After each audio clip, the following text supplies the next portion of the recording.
Jovan, Buha! Buha! Yo, I'm Jovan Buha, Lakers beat writer for The Athletic, and welcome to another Lakers postgame reaction show. Just got back from Crypto.com Arena, where the Lakers won 107-96 over the Phoenix Suns to snap their 4-game losing streak. It was a much-needed win, with the Lakers having another quick turnaround playing tomorrow evening against the San Antonio Spurs to finish their second consecutive back-to-back.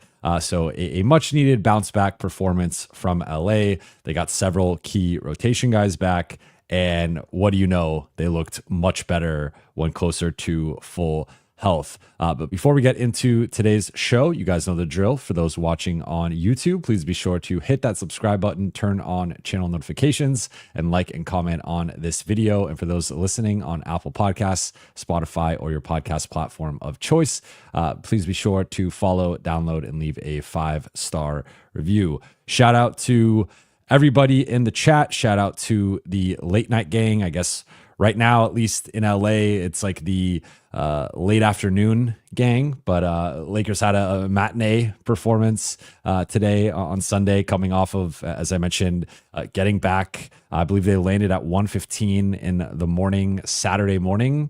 And you figure by the time they deplane and everyone gets to their respective places, they're getting home like 2:30, 3 a.m., probably not falling asleep until 3:30. And then they have to be at Crypto.com Arena by 9 a.m. on Sunday, coming off of a 4-game, 9-day road trip. So really quick turnaround for the Lakers and a really impressive performance today. And that is going to kick off my overarching thought from this game. Is just today was a reminder of how great this group can be when close to full health. And today there was some minutes restrictions going on with guys. There was obviously coming off of the trip and the turnaround, but still no LeBron, still no Rui.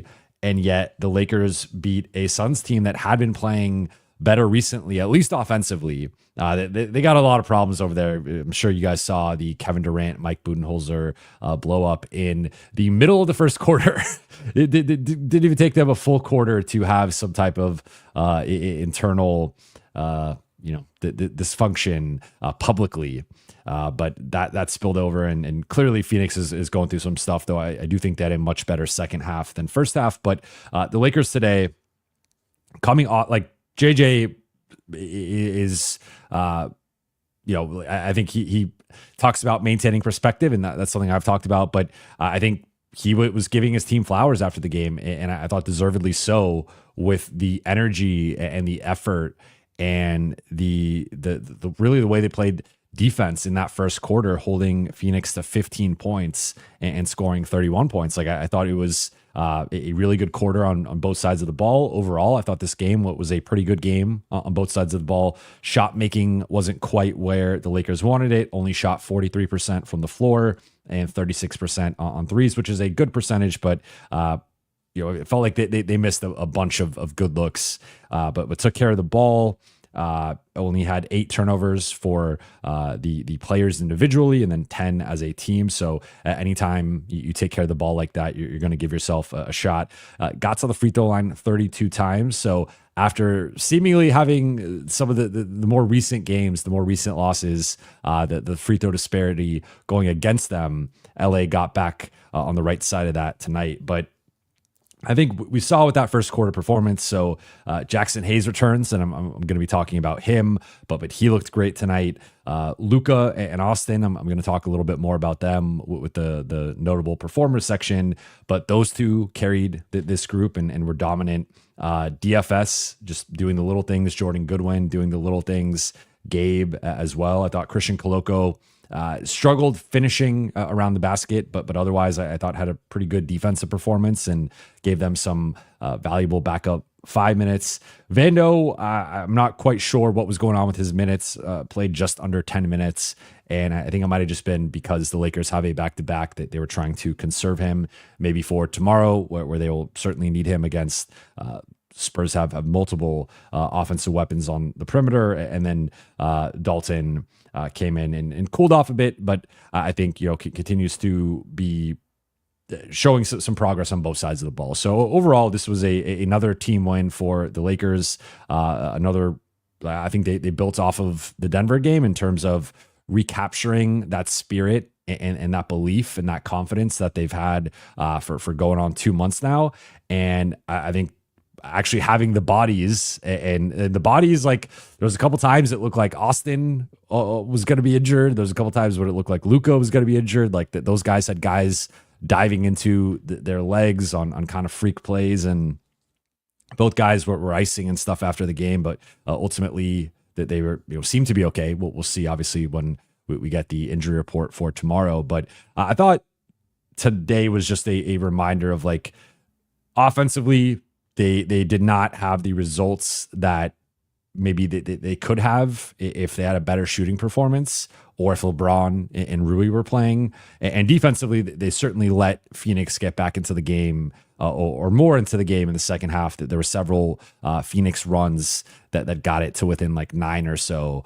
But that tends to happen when you go up big. Lakers led by as many as 20 points in this one. And really, the game was never in doubt once the Lakers took control of it early. They pretty much were just cruising the rest of the game. So I know there's been a lot of concern with the 4-game losing streak, the 0-4 road trip, LA dropping in the standings. They started that trip on an 8-game win streak at number 2 in the Western Conference. They ended that road trip with half of their rotation out, including LeBron James, and dropping to number 5. But today they remain number 5 after this game. But I think we saw, like, if this team gets healthy, and they seem to be getting healthier and be trending in that direction and could be whole within the next week, like they are going to be a problem as they were before the injuries.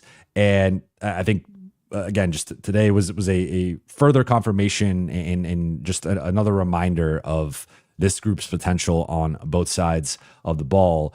Notable performers have to start with Luka Doncic, 33 points, 11 rebounds, 8 assists, nearly had a triple-double. I think a couple guys make a couple more shots, he gets that triple-double, right? He's creating and just has an ability to find corner shooters and weak side guys, really like so few in NBA history. But he got to the free throw line a lot. He was just abusing them in the middle of the floor and around the free throw lines, as he tends to do. But he just continues to look more comfortable. And I think it's now 5 of the past 6 games he's played in, he's scored 30 or more points. So even with him maybe not being in the optimal conditioning or not having his shot fully back, like, I mean, this dude's putting up basically 30-point triple doubles every night. It's really hard to complain and nitpick. I think he's fit in well defensively and continue to be a playmaker on that end in terms of playing passing lanes and just being a big body and a good defensive rebounder. Austin, who, as I mentioned, there was a couple times I was like, is Austin about to be out for a while? Based on, like, he had the one play where he was grabbing his knee and he just is already dealing with multiple things. But 28 points. 4 rebounds, 6 assists, 10 for 21 shooting, 4 for 5 from the free throw line. And I thought he did a really good job leading the non-Luka lineups. Ended up, Lakers were plus 14 in his 39 and a half minutes. And he was carrying a lot of those lineups almost single-handedly. Then Jaxson Hayes, and I'm going to touch on him a little bit later with one of my takeaways, so I don't want to spoil it too much, but 19 points, 6 rebounds. You saw how much the Lakers missed Jaxson Hayes, especially early. He was involved in everything as a screener, as a roller, as a playmaker, as a vertical lob threat, of course. And I think anytime Jaxson has a big scoring performance, there's often a correlation with how the Lakers offense is functioning. And I thought tonight what was the latest example of that. And then DFS got to double figures late. What ended up being the 4th Laker to crack it. Had that put back late that got him 10 points and 6 rebounds. But he did an awesome job against Kevin Durant. Lakers were switching a lot, so he wasn't always on KD, but he was the primary KD guy and held KD to 6 of 17 shooting. And a lot of that was against DFS. And then Jordan Goodwin, JJ Redick singled him out after the game as like don't just judge guys based on the box score. You guys have heard me say that on here countless times when talking about guys like DFS or previously Max Christie or just various guys. And Jordan Goodwin tonight, 2 points, 3 rebounds, 1 assist. Lakers were -3 in his 28 minutes, but he had a couple blocks, and I thought he was awesome defensively against Devin Booker. Held Devin Booker to 6 of 17 shooting, and was really being physical and disrupting him and making him uncomfortable. Gabe also played a part in that. Vando was also a part of the KD defense, but just the Lakers got their perimeter defenders back, and you saw or just got more whole defensively, and you saw what happened. So I think really the whole starting lineup that deserves to be singled out.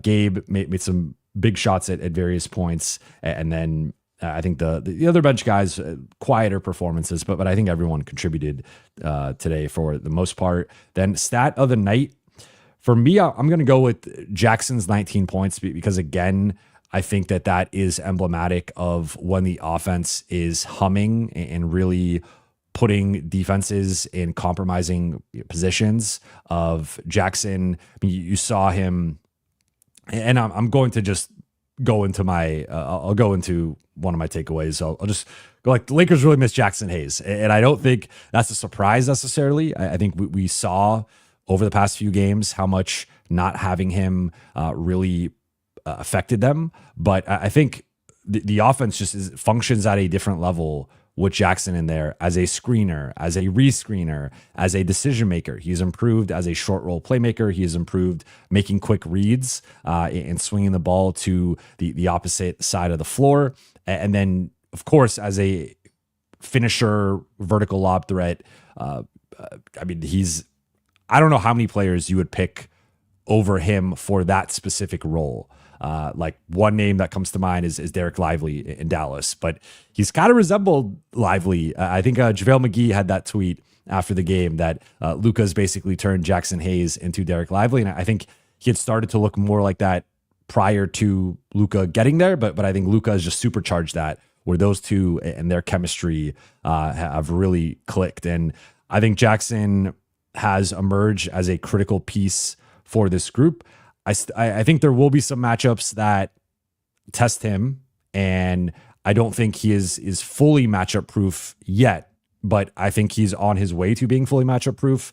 And again, we'll see with some of these big games that the Lakers play throughout the course of the rest of the way. Like he might end up being that. Like I think that there will be some times where the Lakers, when they have Rui back, when they have LeBron back, they want to go small and lean more into small ball. We've seen Jackson's minutes really fluctuate from like as low as like 15, 16 to as high as like 28, 29. Tonight he played 29, 20. That's got to be in the conversation for highest minutes that he's played, at least during like this stretch. But he was awesome. He was incredible. And again, 19 points, 6 rebounds, 3 assists for him, and had a steal, had a block, 8 of 10 shooting. So like he is a guy who, for the most part, outside of maybe catching in the short roll and taking a couple dribbles to get to the rim, which he did do today, he's largely a guy who's going to be finishing, right? So when he's getting double-digit shot attempts and when he's getting 19 points, that is a sign of the offense and how Luka's attacking, how Austin's attacking, and how Jaxson is finishing. And JJ talked about today that like it's not just him as a roller, it's him on drives as well, because the low man then has to make a decision, especially if it's a 2-on-1 situation of, am I coming up to try to stop the ball? Am I trying to retreat to recover to Jaxson? And that's a really tough decision and just a predicament for a defender to be in. And oftentimes it's either that guy commits to Jaxson and then Luka or Austin or LeBron when healthy gets a layup or a dunk, or maybe they recover last second and foul them, or it's more likely they try to stop the ball and then it's an easy lob, and Jackson's catch radius and athleticism and hands are just, again, elite and some of the best in the league. So Jaxson, certainly, like he benefits from playing with playmakers at the level of Luka and LeBron and Austin, but he also helps them with his skill set and the way that he has developed and grown this season. And again, I'm trying to think, like, there are not many pick and roll lob threat partners that I would pick over Jaxson, like point blank period. I know it's a very specific skill set, but that's a skill set that thrives with Luka Doncic.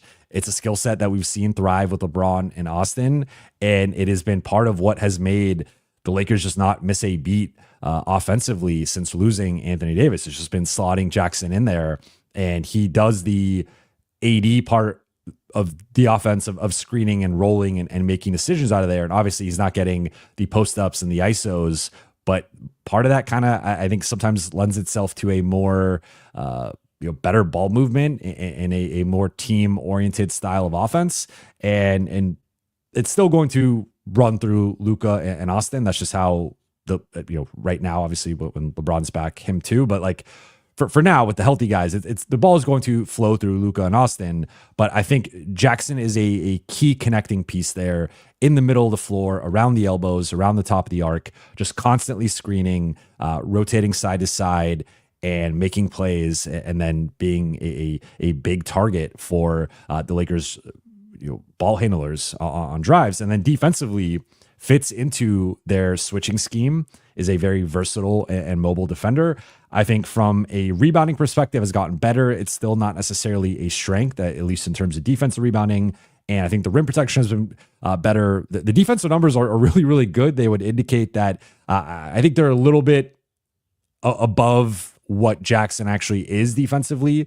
But I also think that it indicates maybe there's some stuff that even on watching and rewatching the game that, like, guys are afraid. And I think because of his athleticism on the offensive end, I also think that there's a fear factor there when people are around him defensively. And I think that's something that you can't really quantify other than just seeing the defensive rating or the on-off and some of those things. So Jaxson has just been playing some really, really good basketball for quite a while now.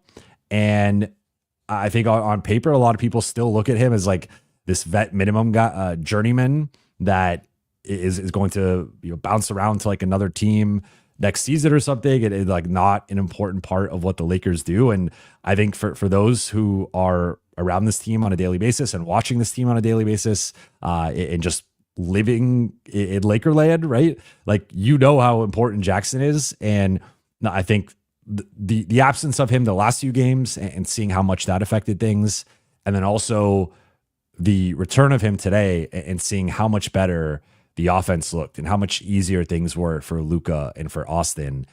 There's just this compounding effect with having Jaxson there. So I thought Jaxson, like, of course, Luka was the best player for the Lakers today, and I think Austin was the second best player. But Jaxson, to me, was far and away their third best or most impactful player, and that is something that has been more of the case more recently, of like him as like that most impactful, like, non-star or non-primary ball handler. And that has just been a really important development for the Lakers season. And I think another thing that elevates their potential on both sides of the ball, because they're like, Jaxson is playing like right now, and there's still a lot of season left. We still got to see how he holds up in the playoffs. I think that's really the only remaining question, is like, how much of this can he do in the playoffs? Because we just haven't seen it, and until we see it, that we don't have that sample size, right? But I mean, he's playing like a guy who should be earning non-taxpayer mid-level money. Like, he should be earning 12 to 15 million easily this summer, right? Like, I don't think that's crazy with how he's played. So for the Lakers to be getting that on a vet minimum contract, like, that's just been I mean, he's from a dollar, like, performance to contract ratio, he's right there with almost any. Austin, of course, is the big steal, and Luka technically for his value, and of course LeBron for his, like, though the superstars are different tier, but like among the supporting cast, Jaxson is right there in terms of like value versus dollar, and that's just been a really key development for LA. Takeaway number 2, I'm going to highlight the defense of DFS, Vando, Gabe, and Jordan Goodwin, and bunch of banshees, right? Like that's what JJ calls them. And today, Phoenix entered this game as a top 5 offense over their past 10 games. And that had been like the one side of the floor that they'd be good at. They clearly are a bad defensive team, and just, I don't know, like they're a mess over there. They're probably going to miss the play-in tournament, barring, I guess it's battle between them and Dallas, like who could be more dysfunctional right now. But that aside, like you can't deny the offensive firepower of KD, Booker, Beal, and Nick Richards as an athletic finisher around the basket, and even coming off the bench like Tyus Jones. But Lakers held KD and Devin Booker to a combined 12 of 34 shooting. You want to throw in Bradley Beal, who got injured and didn't return. He was 2 for 6. So their top 3 scorers were held to 14 of 40 shooting from the floor, and combined for just 44 points across those 3 players. So the Lakers, like, again, tonight was a reminder of when this group is healthy, what they can do to, like, and with KD and Booker, a lot of it's like isolations or those guys trying to attack in the mid-range, that they don't attack in the most conventional way for how a lot of stars want to attack. And yet it didn't, or they've modernized their games, to be clear, but like those guys are legitimate 3-level scorers, and those are tough covers.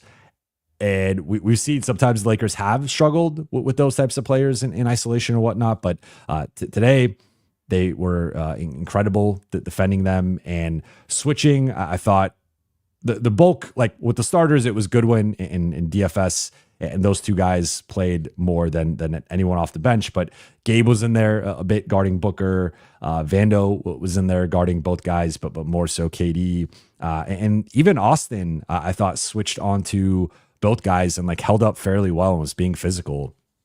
So I thought LA played with a certain level of physicality where, again, it's been something that's been a theme more recently of like dictating the terms. Today, they dictated the terms in terms of being more physical. I thought that the trapping, the rotating, the scramming, the scrambling, all that stuff, what was on par today. And there were some, like, Phoenix shot 9 for 41 on threes. Some of that was by design, where guys like Ryan Dunn, Royce O'Neal, and Tyus Jones were, I mean, they weren't trying to help off Royce O'Neal, but he ended up getting a lot of open threes. Like, some of it was how the Lakers defense operates, and it can be difficult to cover so much ground, and sometimes you are going to give up certain shots. And some of it was certainly shot luck, where Phoenix just had a poor shooting night from beyond the arc. But I think at some point, sometimes there are statistical outliers, because I'll say, like, one criticism I think from the national media, and it's not even a criticism, it's just kind of pointing out a flaw in the Lakers defense, has been like their opponent's shot luck, where they give up a lot of threes, yet they're continually a top 5, top 7 defense in terms of 3-point percentage allowed, 3-point makes allowed.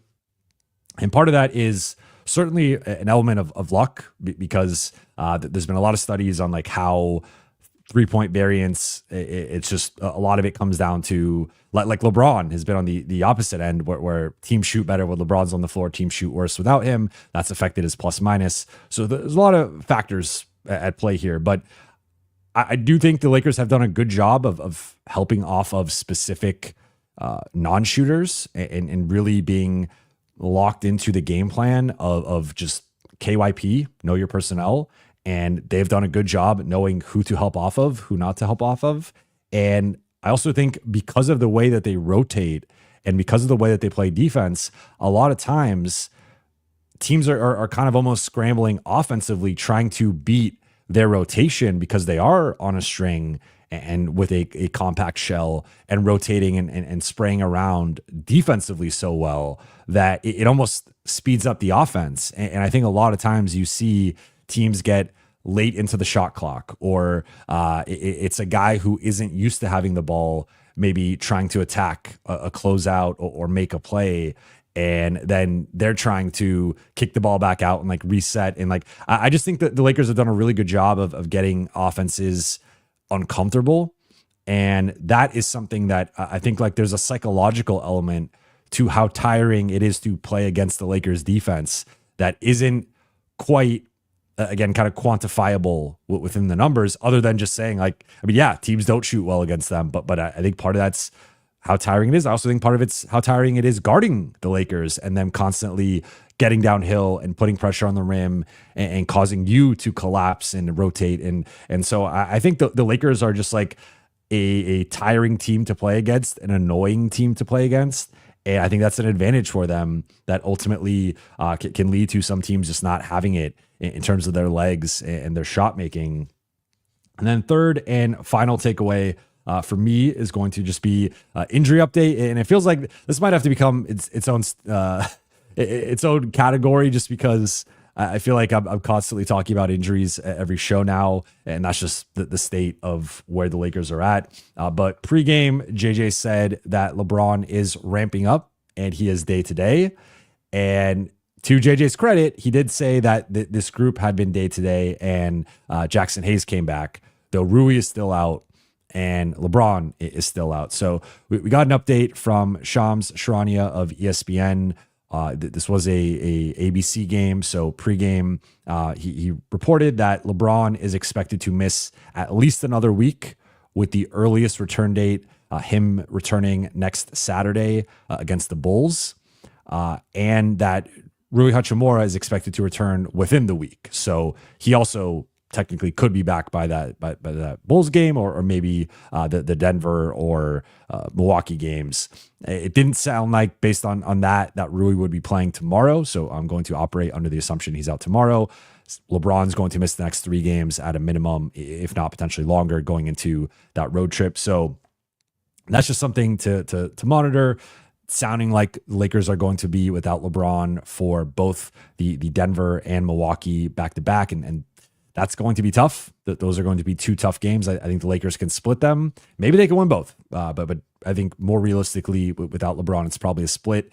And then we'll see if maybe Rui comes back and they can win both. But that's just the latest on the injury front. Then we didn't get to ask, and I wish I did. I was asking JJ about Jackson. I wish we asked about the availability for some of these guys tomorrow. He probably would have kept it vague and we'll see, and that's kind of how he's been, which I get. There's some truth in that for sure, and there's also a competitive edge with that. But I would assume, like Vando, I think playing 10 minutes today was probably a sign that he's playing tomorrow, but they're just being cautious with him. Then they wanted to keep Jackson under 30 minutes, which they did. But Austin and Luka both played almost 40 minutes. Luka played just under 40 minutes. So yeah, so some heavy minutes for these guys on the front end of the back-to-back.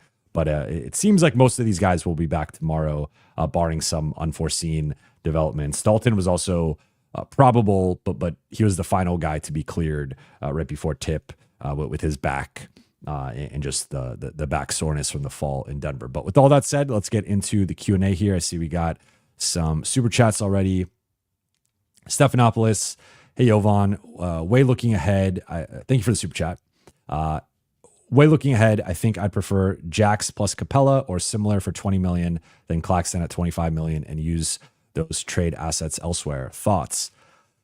I like this question because I was actually talking about this with someone at the game, another media member, so not someone with the Lakers or not a scout or anything, but they were making a similar pitch. And not with Capella necessarily, but in reference to Claxton and saying that they'd rather use the assets to go get a different skill set and just keep Jackson and then get a better backup big or sign someone. So I've mentioned Steven Adams before. I think he's a realistic target for that taxpayer $5.7 million that the Lakers exception that the Lakers should have. I'm treading this way too. I think it's still a little too early to tell, in my opinion. I think a big thing is just going to be, how does Jackson look in the playoffs. And I think offensively, he's probably going to look fine, if not good. Like I think he's just grown into being an awesome offensive player that I don't really see. I think teams will pack the paint against the Lakers and make them hit jumpers, and they will be well aware of, like, if you are scouting the Lakers, you're going to be well aware of Jackson's role in everything, and like not taking him lightly. Because I still think even sometimes opposing defenses take him lightly and like don't fully respect his finishing ability, and you'll see them kind of like just let him dive untouched and undeterred. And I'm like, I think that stuff will get taken away in a playoff series to some extent. Of course, that there's always going to be breakdowns and whatnot. To me, it comes out to the defensive end of it's not even really the first round. I think getting to the second round when it's either OKC or Denver, or maybe Golden State upsets someone and advances, or even if it is Memphis or Houston, it's like, I think there's a certain level of respect for the teams that make the second round of like, you won a playoff series and you have to be taken seriously, right? So I think how he fares in that series, and then if the Lakers go beyond that, just how he continues to fare, I think that will be a big part of how I view this. So personally, I think it's too early to make a judgment call on Jaxson and his value, and if he is the long-term answer at center. However, he is making a compelling case. He is making that like judgment easier and easier. And again, unless he like just completely collapses in the playoffs and looks like a minimum player or a guy who can't really stay on the floor, barring that, I'm leaning that way for sure. So right now, I would tentatively say Jaxson plus a better backup five, and maybe keep getting. We'll see if in terms of Koloko versus Jemison and what they do with converting the back end of the roster, but maybe you've got, let's say maybe they convert Jemison and then Koloko's still a two-way guy. So you have next year Koloko's a two-way guy, Jemison, free agent big man X, and Jaxson, and like those are your core center options for next season. And then you go out and you get another wing that maybe a little bit more of like a max type of a guy who can be a little quicker, a little shiftier at the point of attack with some length, and maybe that is Jordan Goodwin, right? But I think you can never have like too many of those guys. So I think finding a different role to pursue, I think that could be the smart move. But I wouldn't fully commit to Jaxson being the answer until we see a larger sample size, like rest of the regular season. And then also we see it in the playoffs, because ultimately, like, there are 82 game players and 16 game players. In Jackson's defense, he has not really had the opportunity yet to be a 16 game player.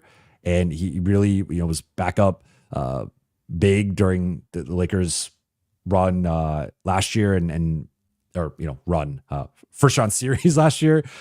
So I think it's just too early to tell, right? We don't have the data points yet, but if he holds up well, and I'm growing increasingly confident he will, then yeah, I think he's a guy who should be earning double-digit salary and annually, and could be the center of the future. So, or at least the short term until maybe they get a star center, or maybe they make another move or something. But yeah, I think the way things are trending, I don't know if that's necessarily the top. Like, if you could find an upgrade, I think you find the upgrade. I'm not saying like ignore, but like there are certainly better centers than Jaxson, but for what Luka likes offensively, there aren't many better options, to be honest. And if you can keep him and improve the rest of the roster or another spot, I think that would be awesome. The Notorious CRG, thank you for the super chat. Yo, is there really no discernible reason Cam and Koloko are so buried on the wrong end of the bench? Len, parentheses, no hate, gets way more PT than either. Well, I will say, no Alex Len today. and Christian Koloko played 15 minutes. So I think Koloko regained the trust, and I don't know what was going on with that, but with the Denver game, closing that game, and then playing 15 minutes off the bench today, it seems like Koloko's trending in the right direction. When asked about it, because I asked JJ about why Koloko hasn't played as much recently, he just pointed to that stat of, which I found kind of funny, because JJ had never referenced the stat until someone referenced it to him after they went 13-0 with Jemison, and was like, did you know you guys are 13-0 with Jemison? Like, what do you think that means? And then he praised Jemison, and then he since referenced it a couple of times, and maybe he knew about it. I'm not saying he didn't know about it, but I just thought it was interesting that he had never talked about that stat, or like, he's praised Jemison a lot. It's just, when I asked about why Koloko hasn't played and why Jemison has, he referenced the 13-0 and just saying that he didn't feel the need to disrupt the backup center situation, and that when they're on a winning streak or they're on a winning stretch, that he wants to just keep it like whoever's playing well, he wants to keep playing those guys, which I get. My pushback would be, I don't know what Koloko really did to like fall out of favor in the first place, other than have a limitation just because he's a two-way guy. But I didn't think there was, like, with Cam, I've continually pointed to, if you go through the box score, you can see the point where Cam falls out of favor. It's the San Antonio game. He goes 1 for 7. If you go back and watch that game, he blew a couple layups, missed a few open threes. I think one of them was like almost an air ball or a near air ball, and then was also getting blown by on the perimeter. And I think that was like the breaking point for JJ, of, you could tell he was upset, he was fuming, and he just was kind of like, okay, I'm done with this guy.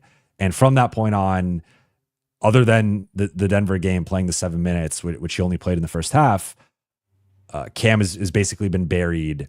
Then he gets he has the birth of his daughter and is out for personal reasons. He also gets traded, then comes back.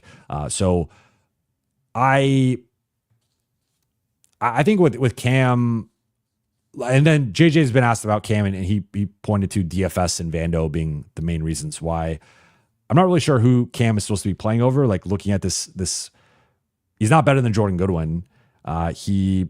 Dalton and he and Dalton are totally different skill sets. Not better than Vando, not better than Gabe. So with a fully healthy or close to healthy group, I just don't see where his minutes come. And I do think he's fallen off. Like, he's kind of had the same season back-to-back years where he isn't playing to start. He emerges in early November, has like an awesome month, and then falls out of favor, falls out of the rotation, and then basically doesn't play anymore. And so I don't have great insight into it, other than I could say, like, the San Antonio game, I think, was the final straw. The Notorious CRG, thank you for the super chat again. Possible that Jaxson starts and team looks for his backup. Certainly, I talked about that with the first question. I think that it's too early to make we can look at where things are trending, and I think it is trending toward that direction. I ultimately think it'll just be determined by how he looks in the playoffs, and to some extent how the team fares, right? If they win the title or make the finals, even conference finals, it's easier to justify and more likely to run it back and keep the same group. If they lose in the first round, even if Jaxson is solid, you could maybe make an argument that, like, you need to change things up or whatever. So there's a lot of dominoes here, a lot of things that are going to be determined by the rest of the regular season and the playoffs. But certainly that is within the realm of possibility, and is not something I was anticipating as recently as like a month ago. But we're here now. Shabugan, thank you for the super chat. I wouldn't expect him to win it, but why has nobody talked about Austin Reaves for most improved player? His numbers have taken a higher leap than Cade. I'm not saying he's better than Cade. It's a good question. I think he should be in the conversation. I mean, I'm going to pull up. Let's look at Austin's numbers this year, and I'll look at, from a minutes perspective, he's a little up. So I'll look at like per 100 possessions, and I'll share it with you guys. for those watching on YouTube here. All right, so we'll look at per 36 and per 100. So Austin's gone per 36, 11 points a game, 16 points a game, 18 points a game, 20 points a game. Per 100 possessions, he's gone 15 points, 21 points, 23 and a half to 27. That is a big jump this year. So looking at, I'll just really compare it to last year because I think that's that tends to be how it is they compared it to the previous season. The rebounding has been about the same. The assists have gone up a little bit. Steals have gone up. Obviously, I mentioned the 4-point jump in points per 100 possessions. 3-point shooting has been about the same, but the volume has increased by almost 3 possessions or 3 attempts, per 100 possessions. And the shooting has gone down. This is his worst shooting season of his career in terms of field goal percentage, but there's a lot that goes into it. The free throws have bounced back to where they were a couple years ago. I think he should be in the mix. I think Cade is going to win. And to your point, the whole most improved thing is it's kind of it's like which young player in like year 3 or 4 takes the big leap to the next level. And I don't fully agree with that because especially a guy like Cade, he's a former number 1 pick. Like, I think he has taken a giant leap, and I think he's entered a different stratosphere of stardom that maybe some people didn't think he could get to. Like I didn't necessarily think he could. Like I think there's going to be some people that consider voting for him. He might make All NBA second team, and that I think he's a bit ahead of schedule. Like he was almost kind of behind schedule a little bit, and then he took this massive leap. So I do think Cade's going to win. I think with a lot of these awards, also, it's kind of like at the 40, 50 game mark, there tends to be a favorite, and then it's really hard. That person just has an advantage the rest of the way as long as they don't get injured or their numbers don't fall off. And I do think I've gotten into this with some people, some media people in terms of like the Pistons and how good they are. Like I don't think that roster is that good. So I think Cade deserves a lot of credit for like I mentioned this before. I voted for him for All-Star starter, and I was between several guys, but I voted for him and Mitchell as the 2 backcourt starters for the East, and so I'm high on Cade. With that said, I think Austin deserves to be in this conversation. I think you can make a case for him at number 1, at number 2, at number 3. So yeah, I mean Austin. Yeah, he's emerged as a true number 3, and not only a true number 3, but a number 3 who can scale up, who can be a number 1 against the Denver or against an Indiana, who could be a number 2 against the Phoenix today. Like Austin's versatility, almost combined versatility and scalability.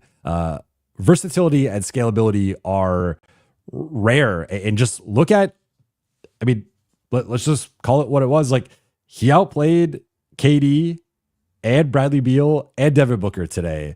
And that's been a common occurrence for Austin. He has often outplayed stars who on paper are better than him, more accomplished than him.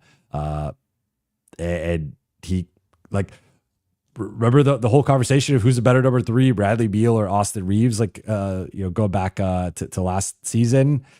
It's clearly Austin Reaves. It's not even close. And I know you guys know that. I just, there's a lot of people who would maybe think that's like a close call. And it's just like, no, there are not many number 3s you would take over Austin. So he should be in the conversation, but I do think Cade's going to win it.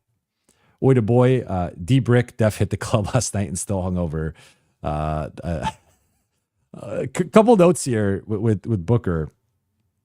One, Bad Bunny was in the building, and you guys know the history there. I thought that was, and Bad Bunny is a Lakers fan. He's always sitting courtside rooting for the Lakers, so that was an interesting kind of wrinkle to this all. And then second thing, I don't know if it's just me, but Booker looks a bit thinner, like he lost weight, and I don't know if that's affected his ability, like getting downhill or like finishing and whatnot, but I know he got a haircut, so maybe that is optically, it's like an optical illusion, but he felt a lot thinner than I remember him being, and that was just kind of a weird thing. But yeah, did not have a good performance today.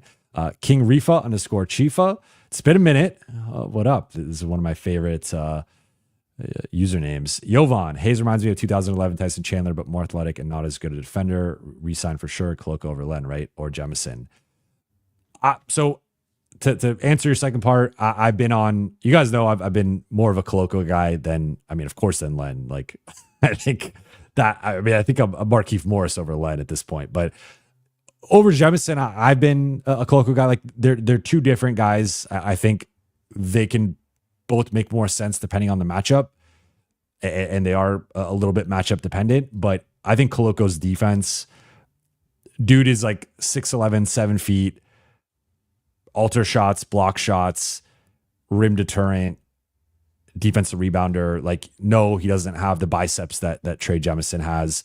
No, he doesn't pick up a flagrant foul 12 seconds to do it. Like, I think those are good qualities for Jemison because he's a bowling ball out there and he wreaks havoc in a positive way.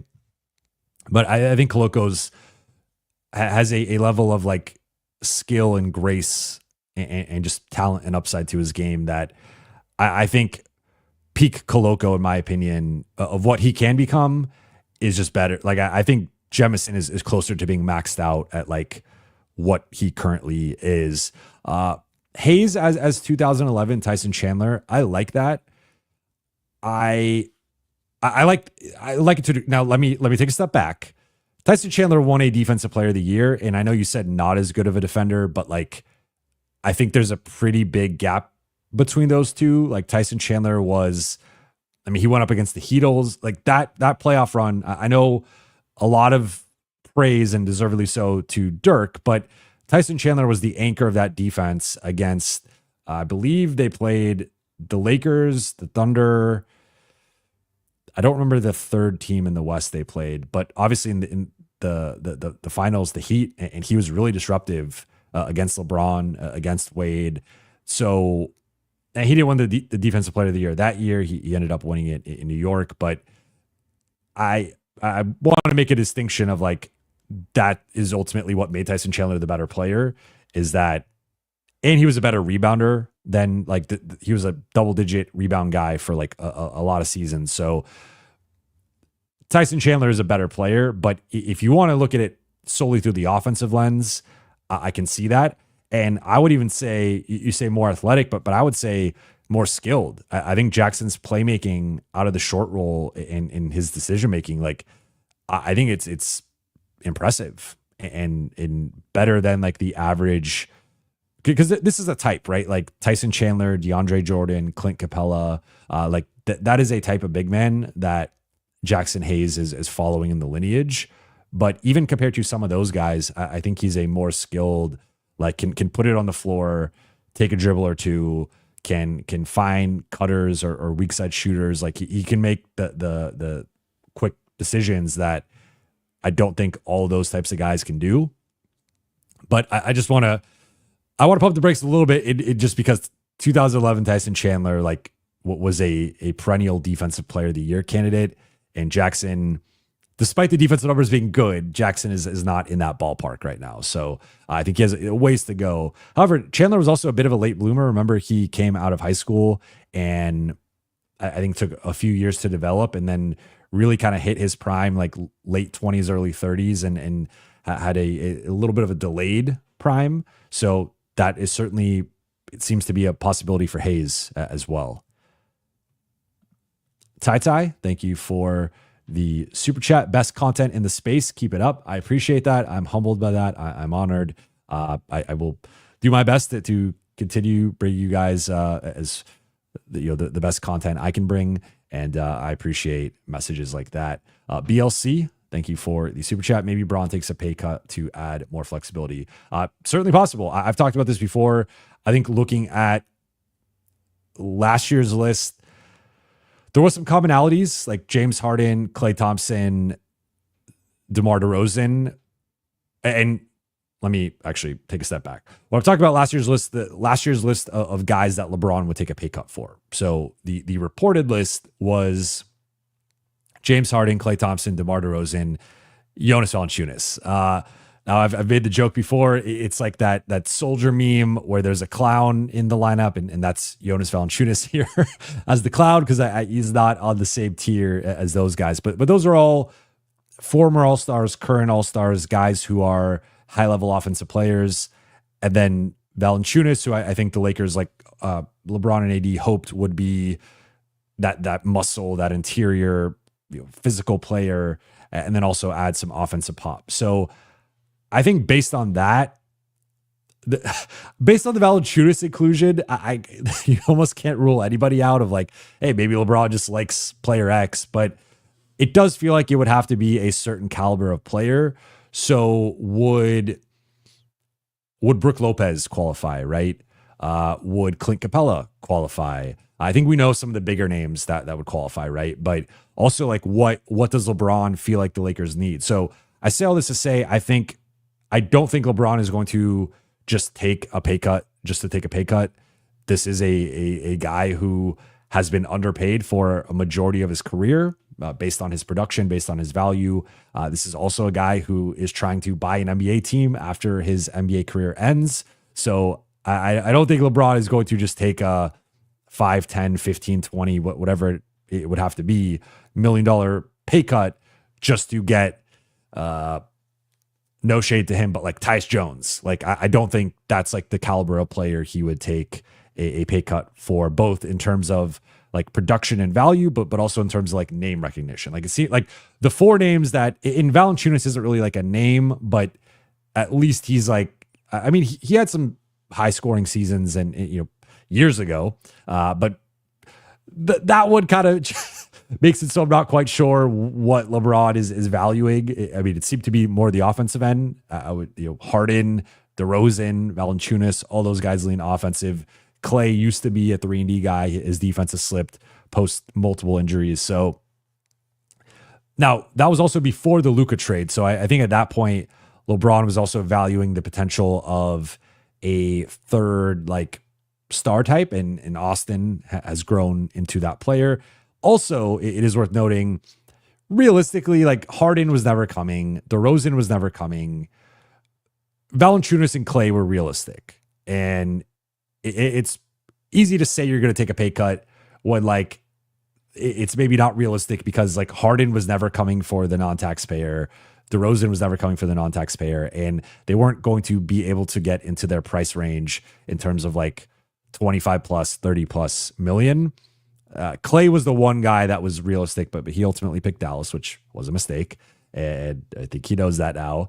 And then Valanciunas picked Washington, which was kind of an interesting one, just based on like Lakers could have paid him the same or more, but because he ended up signing less than the non-taxpayer. But I think LeBron will consider it, but I think it has to be a certain caliber of player.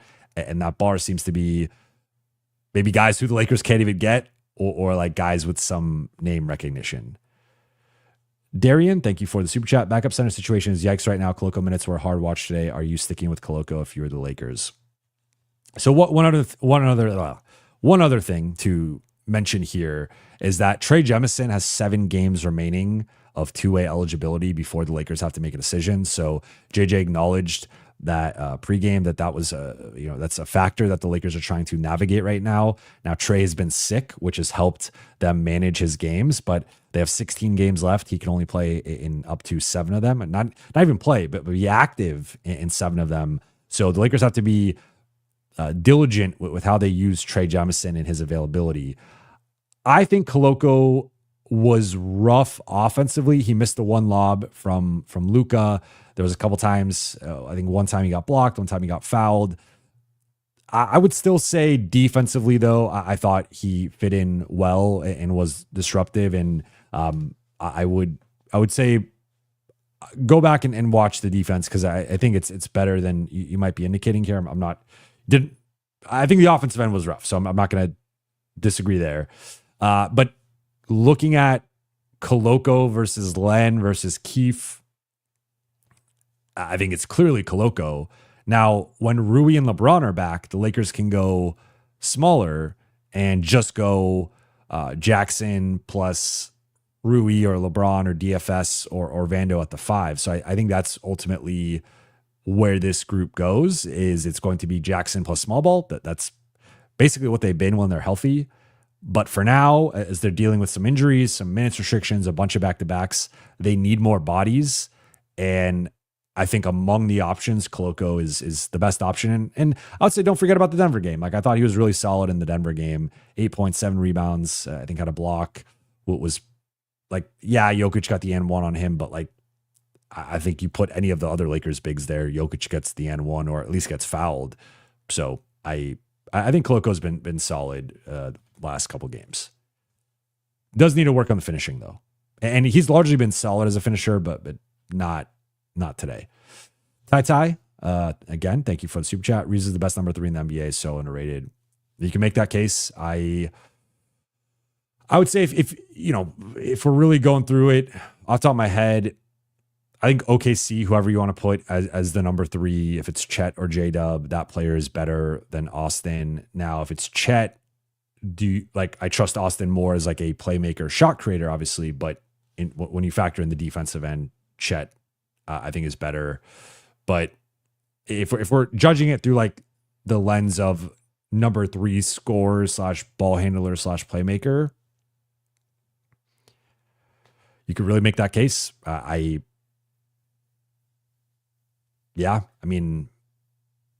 not sure.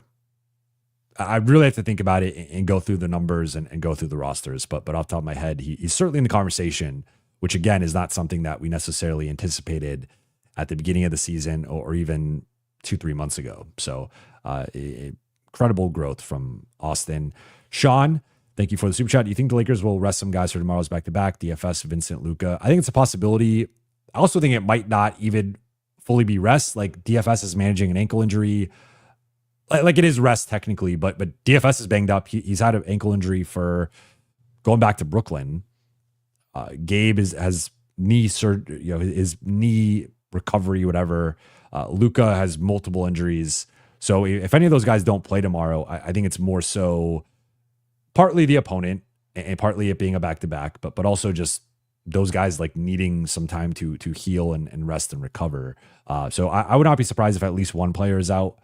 I don't know quite who. I will say the Lakers lost some margin for error with going 0-4 on that trip.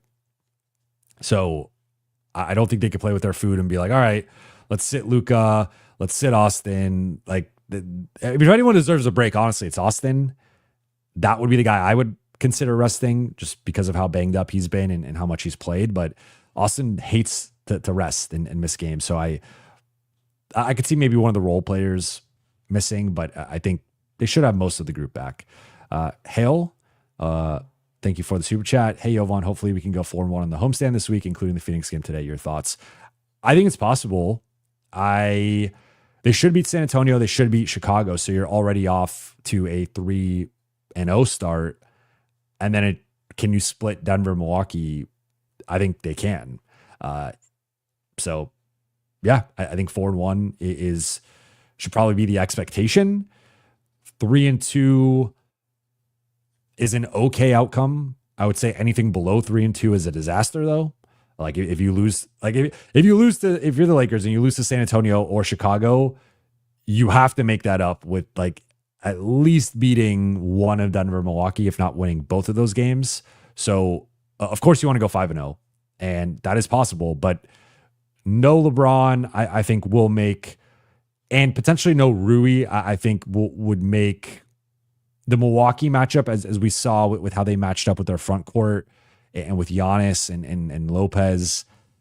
Jaxson helps with that, but I think the two best Giannis defenders are probably Rui and LeBron, or LeBron at least as like a helper, and maybe you're putting DFS or Vando as like the secondary guy aside from Rui. So I think that just might be like a second night of a back-to-back, no LeBron, potentially no Rui. That's going to be a tough one just from like a physicality front court size perspective. But outside of that, I think 4-1 is realistic and they need it. They need to make up some wins here with the 0-4 road trip and with how all of a sudden every team in the West has gotten hot. Like the three hottest teams in the league are the teams directly below the Lakers right now: the Warriors, the Timberwolves, and three hottest teams in the West. Let me not disrespect Cleveland. Three hottest teams in the West are Golden State, Minnesota, and the Clippers right now. And so the Lakers, like, those teams are nipping at their heels right now, and they have to continue to win to keep that distance. Samuel Legrand, thank you for the super chat. Have you thought of asking JJ about his relationship with John Shire due to their young coaching careers and coaching two of the premier teams in the sport? I have not, but I think you might have given me a story idea here. It might be tough to turn that around in the next month, because once playoffs start, it's all playoff focused. But maybe off season, like I like that. I like that. That's a good story idea. I appreciate you, Braden. Thank you for the super chat. Barate, how important is re-signing Hayes this offseason compared to just getting a different big? They have been calling him Jackson Lively recently. I mean, he's looking like it, right? Like, I think Lively, better rebounder, better defender, but also younger. But you know, like, you see the similarities. I think Lively is what New Orleans wanted Jackson to become. I think it's important. As I've gotten a few of these Jackson questions, so I just want to reiterate, like, I think it's too early to make a call in either direction, but I think re-signing Jackson should be a priority. Now, if you can find a better big that fits better, I think you always have to entertain improving your roster. I don't think you should ever be complacent or committed to just one plan. I think you have to see how things transpire and what paths open up. But to me, it's ultimately going to come down to, like, how he looks in the playoffs, how he holds up defensively on the glass, etc. But he's been holding up well for a while, so I don't want to come off as, like, skeptical. To be clear, I would like to see it, because we have seen certain guys pop in the regular season and then it doesn't necessarily translate to the playoffs. We've yet to really see it with him in the playoffs, but it doesn't mean it won't happen. It doesn't mean it can't happen. And maybe this just continues, that, like, he plays his way into a $15 million a year contract or something, or 20. Like, he's there aren't many bigs who could do what Jackson could do. That's kind of the wild thing with all this, and his development has been really something. Tai, who, thank you for the super chat. Who's in plan this offseason to add? Again, I hate to continue to beat this drum. I think it's a little bit too early. I think tentatively the plan is add another center, whether it's a starting center or a backup center. Maybe you move Jackson to the bench and get a better starting center, or maybe it's just someone behind him. I think that the priorities are going to be trying to get Luka to sign an extension, trying to get Austin to sign an extension, which I don't think he will sign, figuring out the LeBron situation, figuring out DFS, then maybe more so evaluating what can you get for Gabe and Kleba together, that 22 million.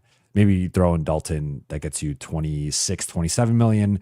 Then you got the pick, then you got a swap or two, some seconds. So I think it's more so like retaining some of the internal key pieces that are going to be free agents or extension eligible, and then also seeing the trade market, what you can get. Because right now, they're only projecting to have 5.7 million, that taxpayer exception to offer, which does not get you much.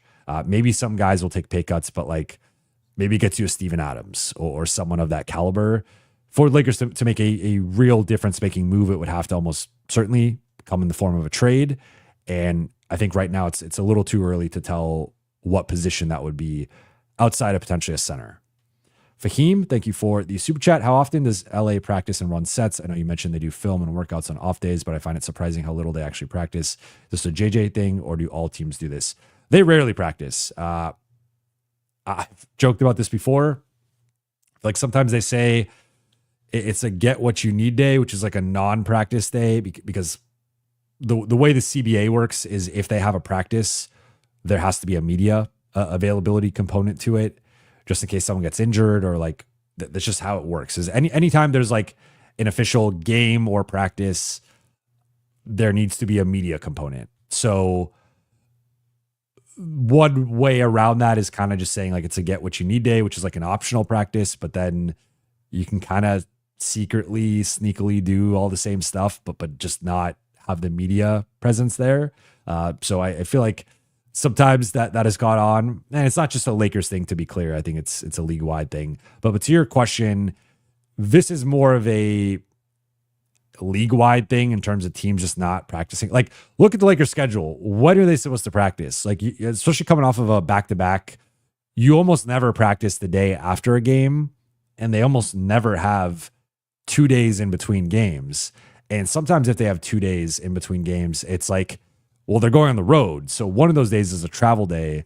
And are there times that they could, like, sure, I think they could probably have practiced 4 to 6 more times this season, but that's a pretty low number. And I'm not saying it doesn't matter, but it also depends on like what the team wants. So oftentimes the stars will have a big say in whether you practice or not. So in this instance, that's LeBron, that's Luka.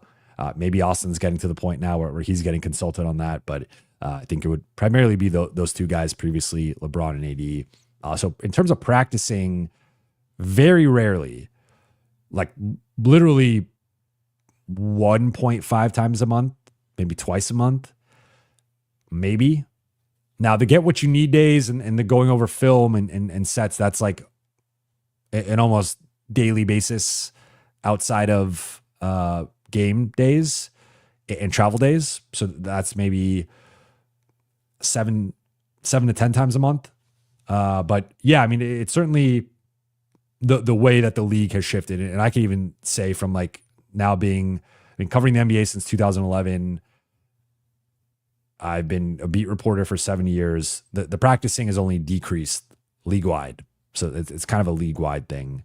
And I think you do see it sometimes with the on-court product, but running sets, I think it's more so going over either get what you need or shoot around. They will go over a set and kind of do like a walkthrough. They'll also do it in the pregame meeting, talking about like today. I'm not going to share the play, but there was a play that was on the team's whiteboard that they were going over, that they were calling out, like, we're going to run this play on, I believe it was like the second possession of the game. So stuff like that. But it is, they practice less than you would think, which is interesting, but also I think a byproduct of the schedule. Stephanopoulos, thank you for the super chat. Who in the industry would you say is more or less where you aspire to get to ultimately? And do you envision yourself as Lakers focused or branching out? Hard hitting question here from Stephanopoulos. I would say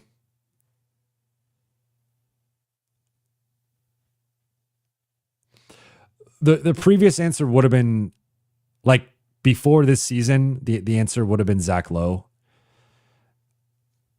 I would say the other person I look at is Brian Windhorst. Now, I think the tricky thing with all this is like the media landscape is changing so much that as I do more live streaming and podcasting and YouTube content, it's like there isn't really a person in the industry that's like a senior person older than me or in a different, place than me who I can look to, right? Because I think Kenny is someone, but he's younger than me. And also it's a little different because he's not really doing the reporting side of things or not as much like game cover, like game coverage in terms of like actually being at the game and covering it that way. Obviously he does reactions and whatnot, but like it's kind of in like a gray space right now in terms of, I feel like I'm transitioning a little bit to the direction of my career, and there isn't really someone that I'm like emulating necessarily. I mean, I would say like I love listening to Bill Simmons and Ryan Russillo. I think they also do it a little bit differently. Like Bill's been podcasting for 20 years and his nickname, the Podfather. Ryan has been in radio and then into podcasting. So they're also doing it full time. So it's a little different in their, 15 to 20 years older than me or whatnot. So, I mean, certainly looking at them and their podcast success and the empire the empires they've built, And then I think Windhorst is someone who I think he started as a beat writer. He developed himself into a league-wide person. And I think he's got a podcast that's successful in the space. He's on TV. He's a veteran, respected reporter and journalist and analyst and just figure in the space in the industry. So those are some of the people I would say, but it is kind of a weird transition period right now. I feel like in the space, because I think a lot of people are going away from writing or consumers are going away from writing, and that's increasing the land grab for video and audio. So I'm trying to be a part of that, obviously. But in terms of going Lakers focused or branching out, I mean, I would like to know what you guys think in the chat here.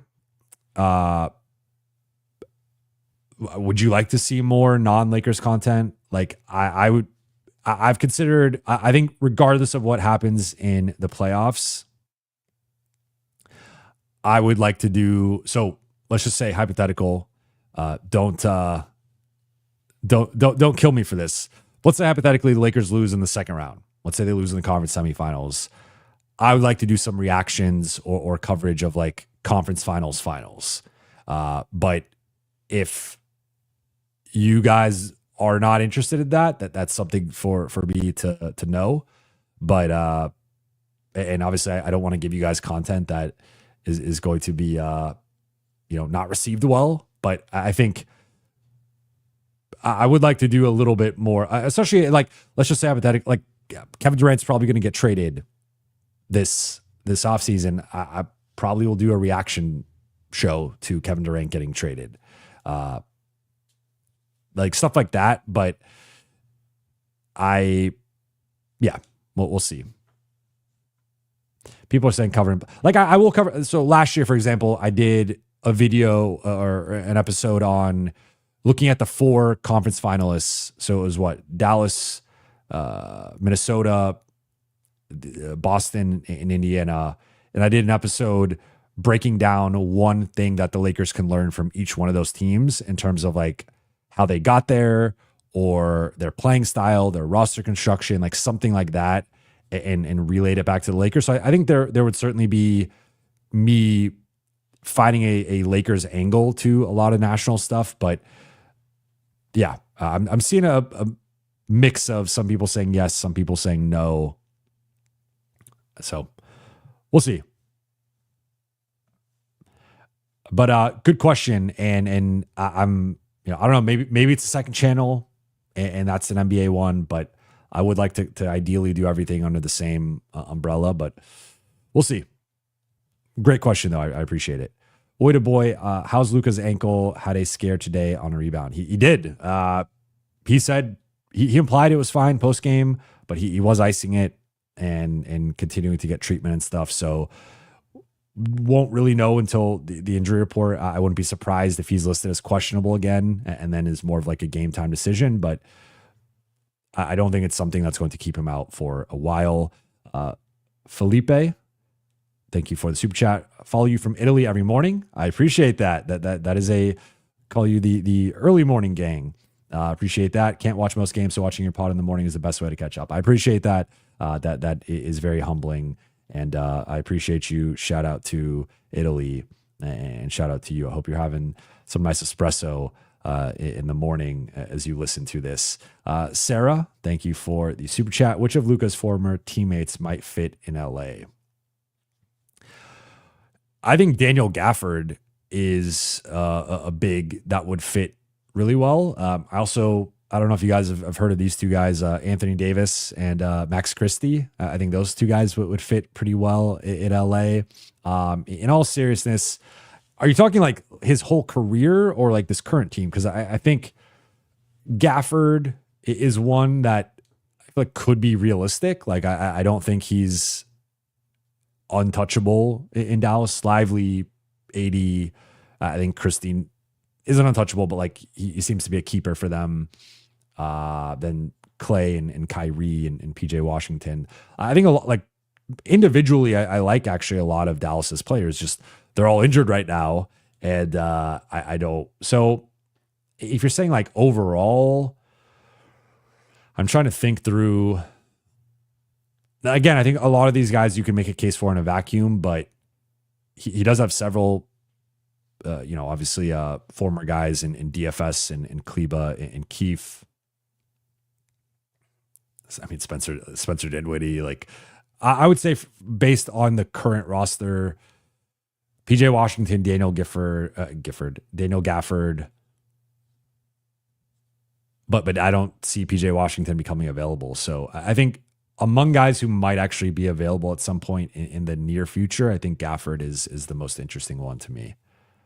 The Notorious CRG, what does the media feel on the whole LeBron SAS thing? To be honest, I've kind of tried to stay out of this. I see both sides. I'll keep this.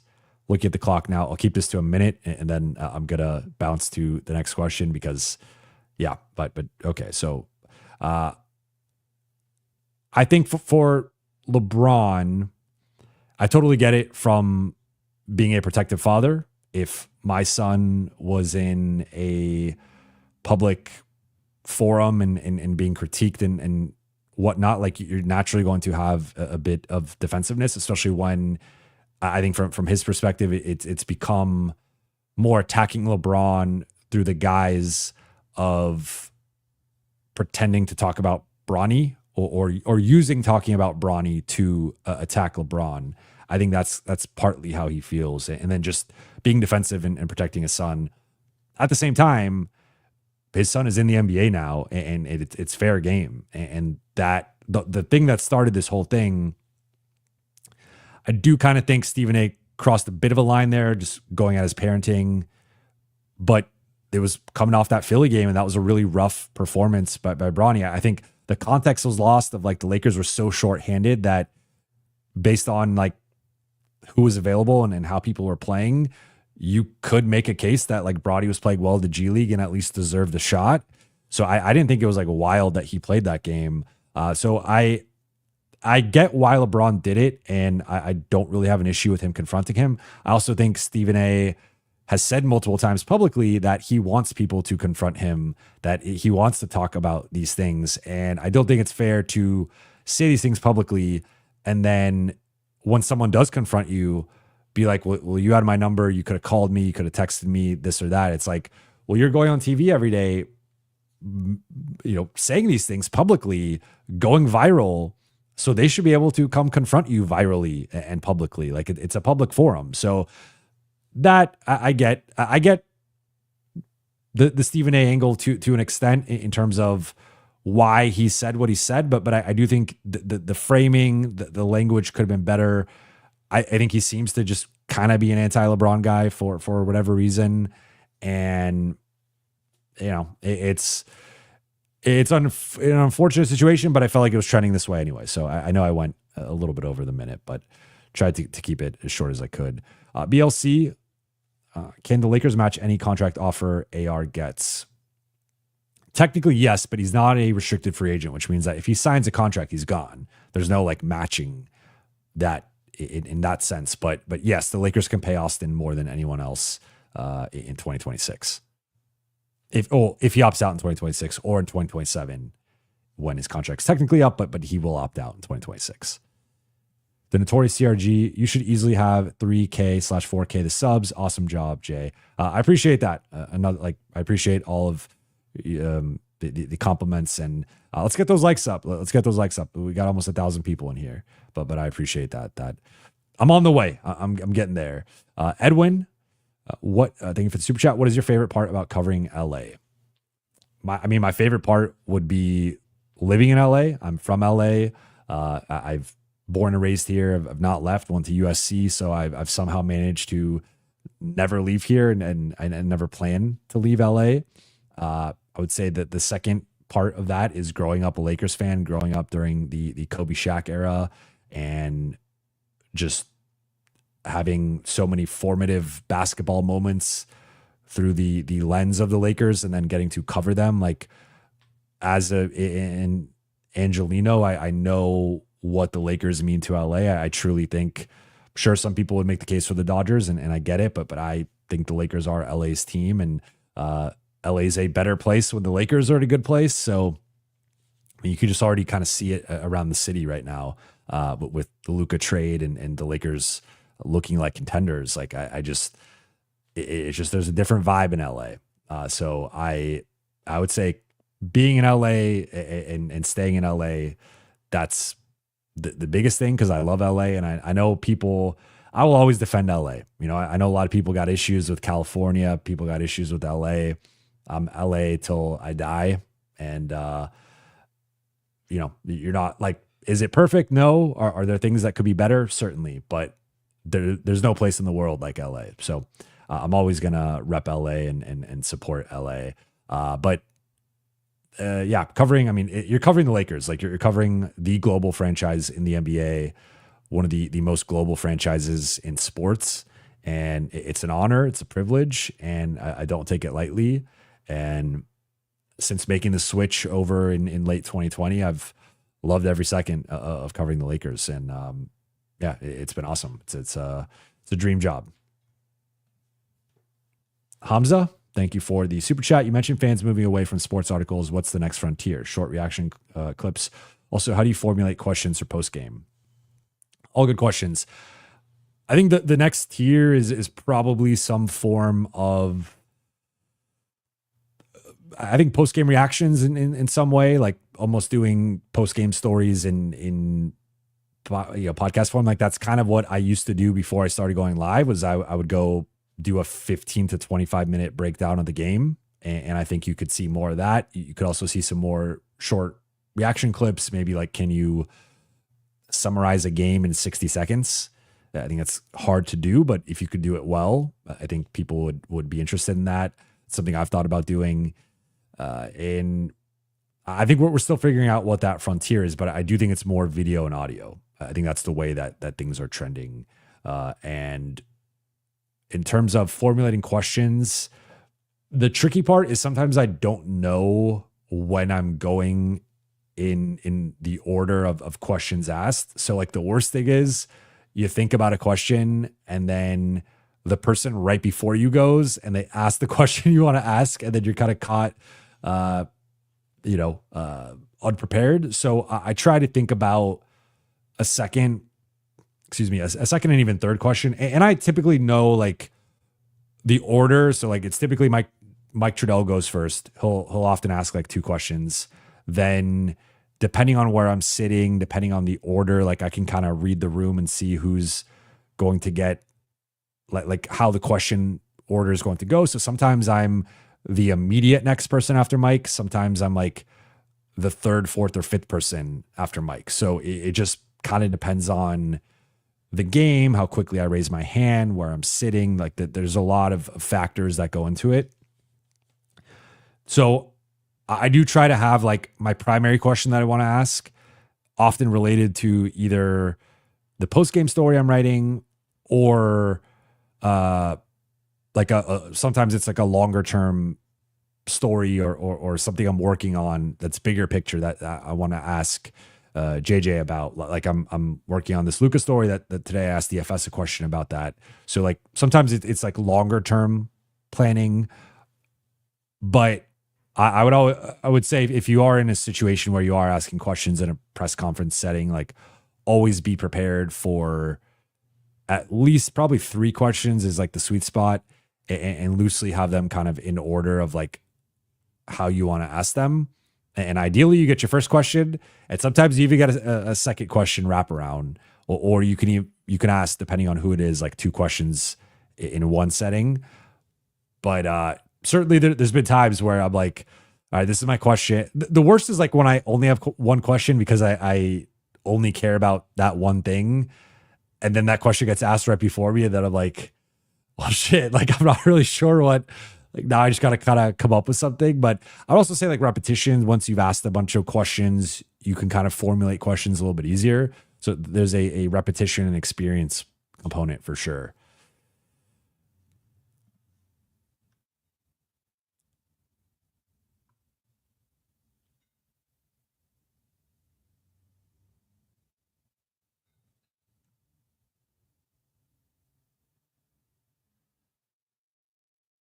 Okay. I'm going until 1:30. We're at 1:24 now.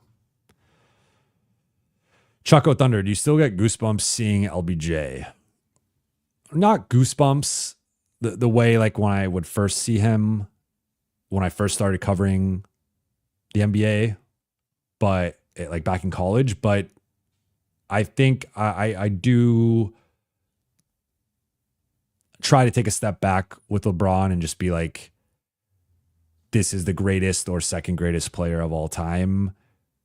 We're probably, I don't want to say never going to see a player like him, but it's like, I mean, he's been in the league for 22 years now. We haven't seen a player come close to like his all-around skill set and physical makeup and all-world athleticism. And I still think the longevity puts him in his own tier, but like the athleticism to me is still like, there are guys who are like, you know, he's just an insane athlete. Like he's more athletic than like 99.9% of the league, and he's 40. And that's absurd. So I feel like even a lot of the greats, like by this point, had slowed down a bit physically and athletically. And he has, but he just was so far ahead of everybody else that it hasn't really mattered. But yeah, I try to keep that perspective with LeBron. I don't take LeBron for granted, as KOC loves to say. Jello, Jovan basically saying LeBron has immense aura. That's a fair way to put it. Art of War, Buha, who do you have taking the game winner, Braun or Luka? I would say I'm going to kind of take a cop out here. Whoever has the better shot, whoever has the better defensive matchup, whoever's cooking more of that game.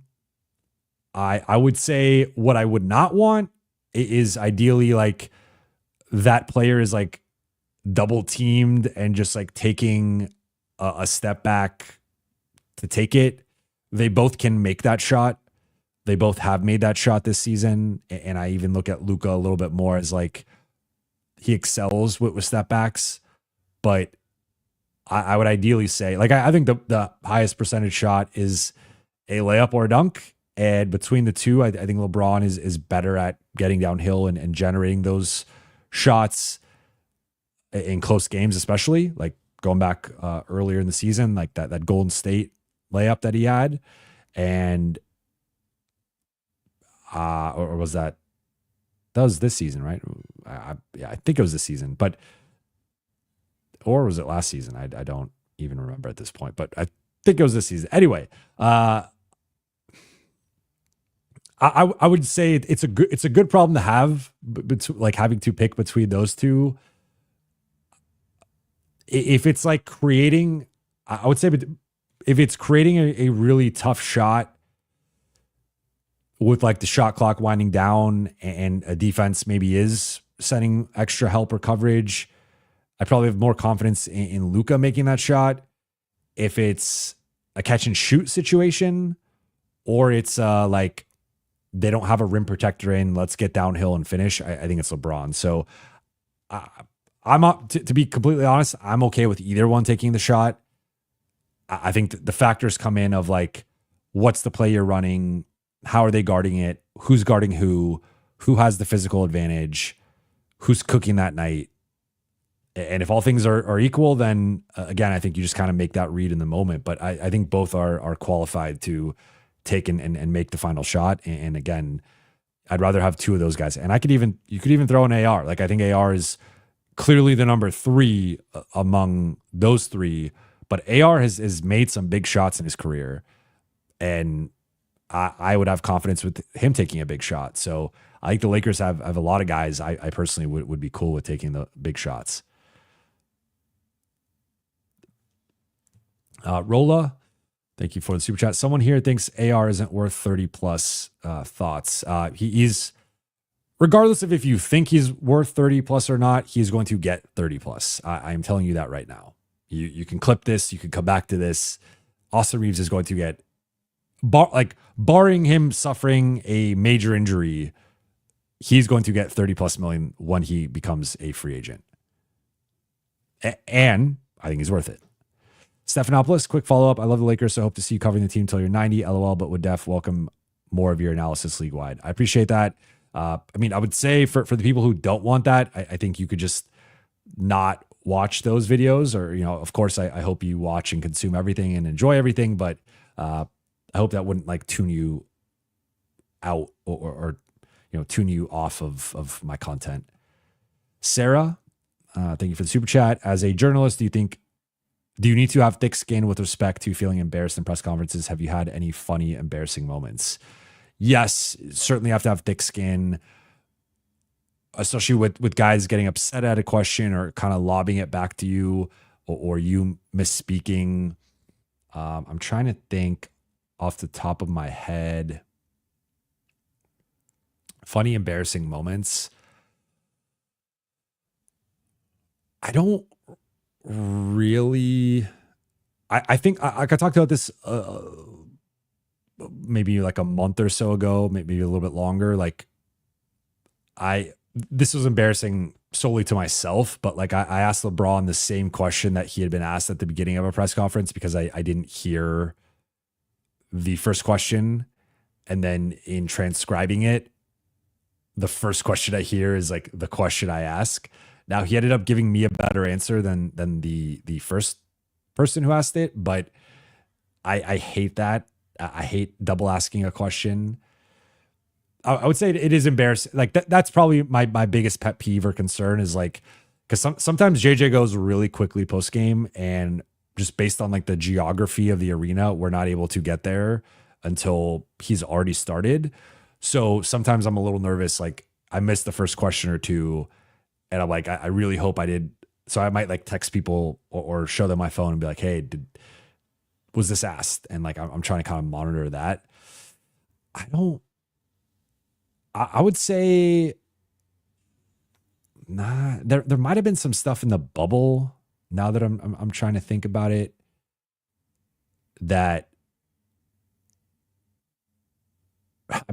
I've had plenty of people mad at me. I will say that, but that's more of a private thing than public thing. But I've been chewed out by many a player and execs and coaches, and I've had plenty of people mad at me. So yeah, you got to have a thick skin with that stuff. It's awkward though, and I'm not someone who likes confrontation. So if I don't remember, but if I can think of something, I will mention it next stream. Bang Charlie, thank you for the super chat. Sup Jovan, how was the road trip to the East Coast? You got any blogs and stuff coming out soon? Thanks for the work, and I'm still waiting on doing the podcast. Fans in China can't wait to see. Road trip was good. It was fun. I got 4 days in New York. I will never complain about 4 days in New York. I will say it was a very tiring trip. Four cities, 4 games, 9 days, and then going straight into this one. Last night was probably the most tired I've been all season. I would say I could barely keep my eyes open. So I am ready for. No breaks coming anytime soon. So. Just part of the grind of the season. I do have a vlog coming out potentially tomorrow. I have to edit it.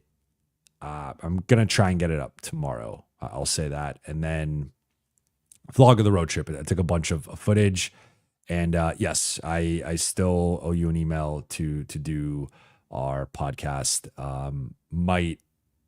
I think last week of March is probably going to be best for me. But I went over, all